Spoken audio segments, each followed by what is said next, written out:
Katika kazi zilizotekelezwa mpaka sasa, ujenzi wa chanzo cha kuzalisha maji lita milioni 17 kwa siku umefikia 32%.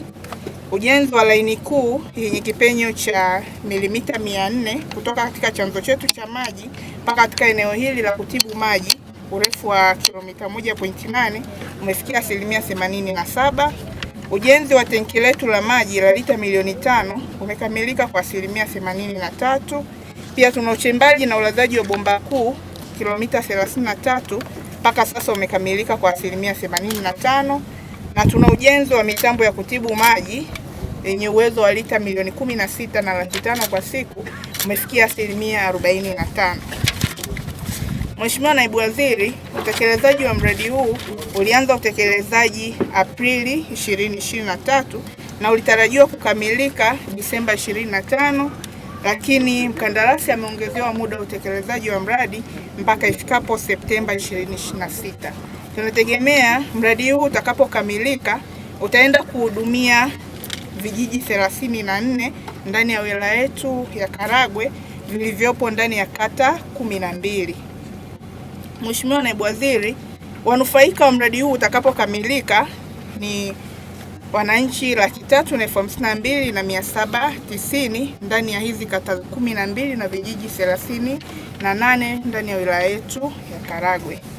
Mheshimiwa Naibu Waziri, mradi huu umekuwa mkombozi kwa adha ya maji iliyopo ndani ya eneo letu la huduma, kwa sababu mpaka sasa hali ya huduma ni 65%, lakini utakapokamilika mradi huu wa miji 28, adha hii ya upatikanaji wa maji katika mji wetu wa Kayanga utaondoka kwa zaidi ya 100%.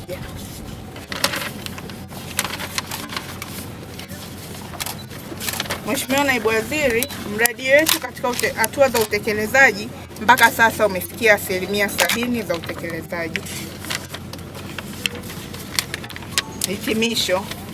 Mheshimiwa Naibu Waziri, tunashukuru serikali yetu ya Chama cha Mapinduzi inayoongozwa na mama yetu Daktari Rais Samia Suluhu Hassan, waziri wetu wa maji Mheshimiwa Juma Aweso, wewe mwenyewe binafsi, naibu waziri wetu wa maji Mheshimiwa Injinia Kundo Andrew Mathew, mbunge wetu wa jimbo la Karagwe Mheshimiwa Innocent Luga Bashungwa, uongozi wa mkoa wa wilaya pamoja na chama chetu cha Mapinduzi ndani ya wilaya ya Karagwe katika kuhakikisha utekelezaji wa miradi ndani ya wilaya hii unatekelezwa kwa hatua kubwa na kuhakikisha tunatimiza ile azma ya Mheshimiwa Rais ya kumtua mama ndoo kichwani. Kuna sababu nyingi za mradi kukwama. Inawezekana fedha zipo, si ndio? Lakini mradi huu hauna changamoto ya kifedha. Yaani mkandarasi anapofanya kwa hatua fulani ana raise certificate. Akisha raise certificate, serikali inafanyaje? Inalipa. Mpaka sasa mkandarasi huyu hadai hata senti 5. Kwa maana yake ni kwamba akisha raise nyingine, serikali inafanyaje? Inalipa. Huu mradi ni zaidi ya bilioni 64.32. Umeona? Kwa unaweza kaona kwamba Mheshimiwa Rais amededicate bilioni 64 kwa ajili ya wananchi wa Karagwe, Kayanga na chanzo chetu. Nafikiri mnajua kwenye ziwa nini, ziwa Rwakanyunju.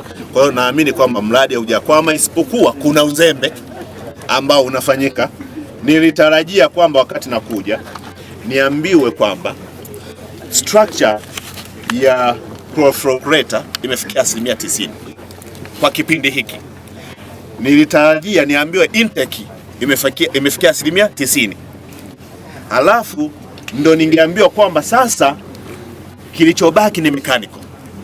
Kwa tunatarajia kupata pampu, transformer na equipment zingine ndani ya miezi mingapi, labda 2 au 1.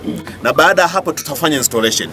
Na baada ya miezi 3 ya mwisho tutaanza kuclear vitu vidogo vidogo. Nilitarajia hivyo. Lakini tumeambiwa kuna 32%, maana yake kuna uzembe.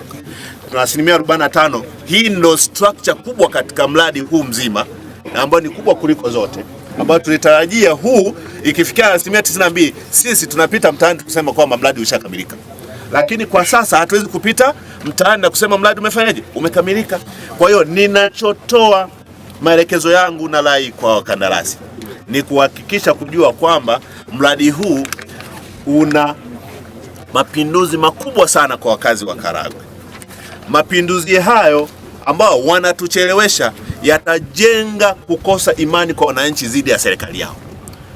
Na mheshimiwa mbunge wa jimbo hili Innocent Bashungwa amepambana sana kuhusu mradi huu, na sasa amepita kwenye kutafuta kura za kwake za madiwani pamoja na za mheshimiwa rais. Aliwaahidi kwamba mwezi wa 12 utaanza kutoa nini? Maji. Na sasa tunaona sote kwamba maji hayawezi kutoka bila kuwa na transformer. Maji hayawezi kutoka bila kuwa na pampu. Na hizo pampu ndio tunapigwa story ambazo mmezisikia hapa. Na ndio maana mimi nimesema kwamba naondoka hapa kwenda Dar es Salaam, kwenda kuona bandarini huko kama hivi vifaa ambao wanasema vimefika, kama vimefika kweli. Na kama havijafika, tukae mezani niwaulize swali, wanatuonaje sisi wa Tanzania? Na wanatuonaje sisi kuwaamini kuwapatia mradi huu kuutekeleza?